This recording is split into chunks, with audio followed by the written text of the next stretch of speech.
another episode of Entrepreneurs in Fuego. We're interviewing and documenting, chronicling the journey of amazing entrepreneurs, one digital footprint at a time. With me, I have the privilege to have the entrepreneur, Aaron Baer. How you doing, man? I'm good. You are the entrepreneur because you are an entrepreneur in residence. I mean, you do a lot of stuff. Why don't you just explain it to us in your own words? Well, I started like any entrepreneur where I started one company, but now I've found several companies, sold several companies, and have my hands in a lot of things and find that I most enjoy the entrepreneurial process. So most recently I've become the entrepreneur residence at Arizona State University, where I'm developing curriculum around Startup School, which will be a program that they deploy to the community and literally nationwide, where Arizona State's making being the #1 school of innovation, really taking the entrepreneur curriculum and saying, how do we push this out there in the most impactful way? Entrepreneurship as a concept has, in my mind, has been glamorized. I think to the point where a lot of entrepreneurs figured or think that it's somehow easy, that anybody can do it, that I'll just have this great idea and maybe it'll get done right away. But that's not the way it works. No, we're developing a process to really educate people about the realities of entrepreneurship. And an idea is literally they're a dime a dozen and everybody has one. And correct. Developing that out is really understanding like who your customer is, understanding that your customer will buy your product. And then, finally is really understanding how you're going to make a profit. So that equation of idea, building on customer, product, and profit is really what we're developing at Startup School, is to develop this process so that, you can take some of the tools that make it so glamorous, the business model canvas Sure. and these things, and iterate on it. Yet the reality is when you go out and you do customer discovery is to talk to hundreds and hundreds of people, or potential customers. Not that people want to skip that step and just build a product for themselves, but really understanding what problem you're solving is going to come from the customer themselves. As you build your product, being iterative is because of feedback that the customer is giving you. And then finally understanding, what is the value that customer gets from that product is the ability to actually create a profit for whatever your business is that you're developing. How would anybody find you? Because now you're going to be focusing on creating a curriculum for entrepreneurs to be able to take some or heed some advice and some map, if you will, as to how to proceed. How would people find you to do that? How would an entrepreneur find you? Well, I think a lot of people find me at ASU. I have some office hours. Also through ASU Startup School, which is the program that we're developing. You can find that online at Entrepreneurship and Innovation. And then aaronbaer.com, which is my website, where I do speaking workshops, develop out curriculum, help build incubators and accelerators, and do the gamut around entrepreneurship, because I've founded and sold so many different companies.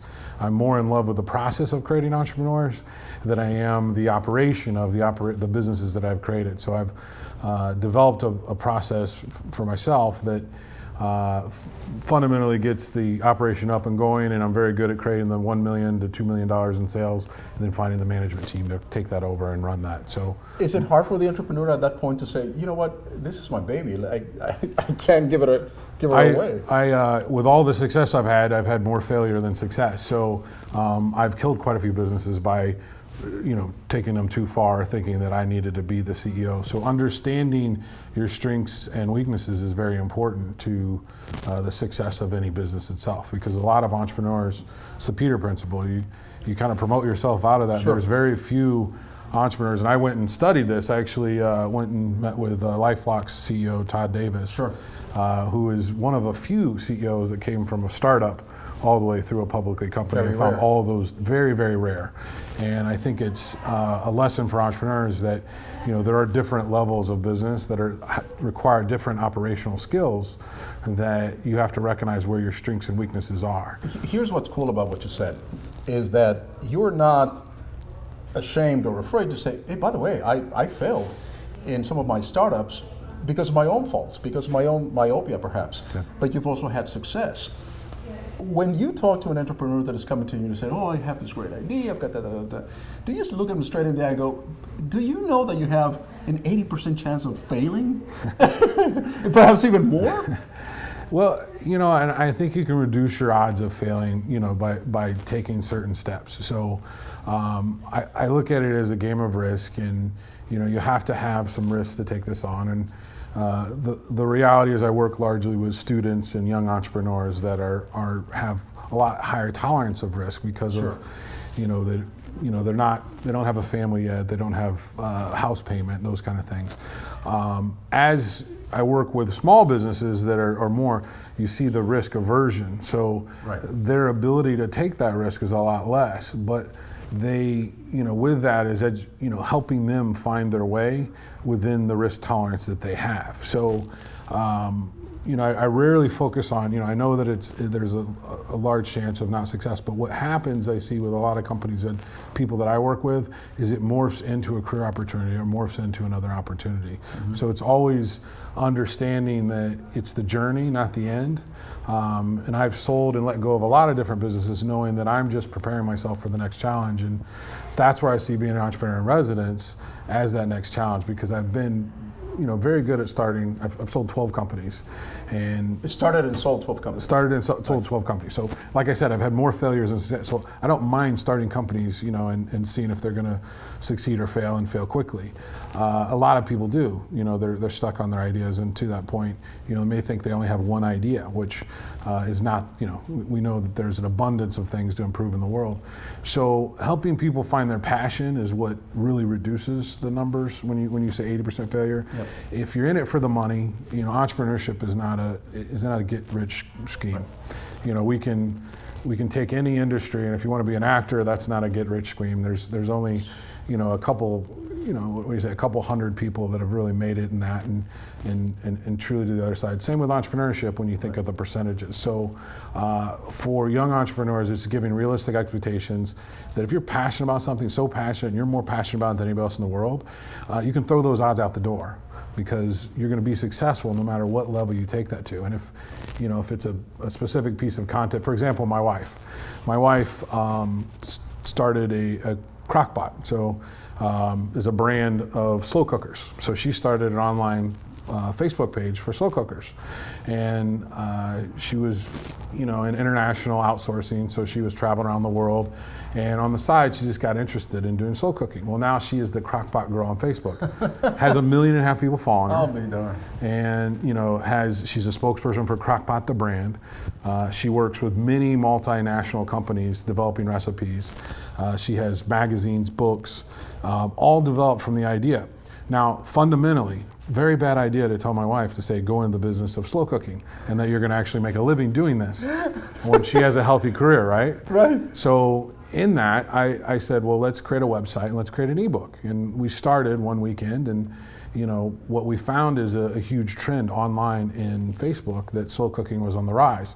Well, she grew through that trend, and now she is the largest single person that has slow cooking recipes, and at one time reached up to 9 million a week, and has created a business that she's making 3-4 times as much now, just really cooking one recipe a day for a corporation that they put out there, that she puts out on the internet, and has this kind of platform to launch other products and things. With that, her passion is what fueled that, because for 1.5 years she made less than $20 a day, but it was a hobby.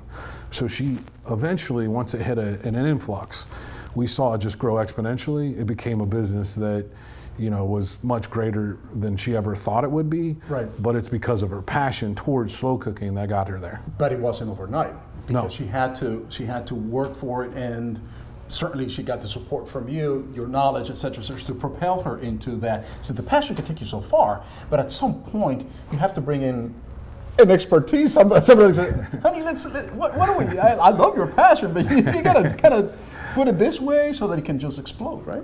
Well, you fundamentally got to take your idea to profit, right? I mean, Right. At the end of the day, whether it's a nonprofit or a for-profit company, whatever the idea is, you've got to figure out how do you create a sustainable business and how can I spend more time towards it. So there are methodologies, there are ways to do that, and very early on, my wife understood how to kind of turn the traffic into profit. So even though it was $20 a day and a hobby, what ended up propelling her during that year, that there was many times I'm sure she said it was the passion to get over that, Right. but it was the idea that she's like, wow, I'm getting feedback from busy moms saying, this is the first time by using the slow cooker, you're bringing my family around the table. Wow. And that was fundamentally at her core because her mom, literally did that, got the family around the table every night, and it was very important. So by her enabling other people, that was the passion that, regardless of money, she was in it for the purpose. What fuels your passion? What fuels your fire? Helping entrepreneurs. I like to, I think there is an entrepreneur path that'll lead to be more successful than the 85% failure that you read about in startups. Sure. And that is developing out a business model that fundamentally aligns with your passion. And I think it is this idea of how do you take your idea to understand the customer wants your idea, and the customer will pay for your idea because you'll build a product that actually serves their need, and then you'll be able to figure out how you make a profit from that. That simple formula breaks down the business model canvas, a business plan. It breaks down everything that you think about, and that's to bring it full circle back to startup school. That's what we want to create so that we impact millions of students around the world using this simple curriculum to take their idea to profit. Best advice you will give an entrepreneur?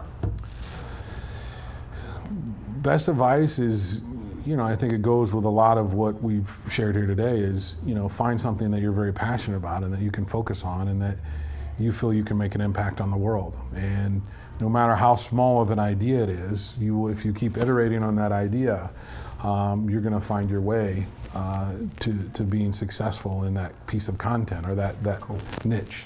And the best advice you ever got? The best advice I ever got? I've gotten a lot of good advice. Is learn from your mistakes. And I've failed and spent my money and other people's money on things and made mistakes more than once. I can't say that I've done it 3 times, but maybe I have. And, but it's all about mistakes, right? If you can learn fast, which is something that we have a lot of cliches around Edison and different things of how many times Dyson, how many times these people failed, but the reality is failure is your best friend because you know not to do that again and keep iterating on that, and you'll find a way. If there's a will, there's a way, and at the end of the day, entrepreneurship is not for everyone. And there are specific risk tolerances that you have to be able to have to be an entrepreneur. To paint the picture, you're only going to be successful if you have the ability to take the risk and you have the ability to let go of your baby so that you bring other energy and people into it so that opportunity or whatever it is grows beyond yourself. Aaron Bear, man, this is incredible, Sage, and I appreciate it. And the people that watch this, soak it in, listen to these stories, and they can go to your site and find out a little bit more about it. Yes, very much so. Aaron Bear, thank you so much. Thank you. Appreciate it. With that, we're out.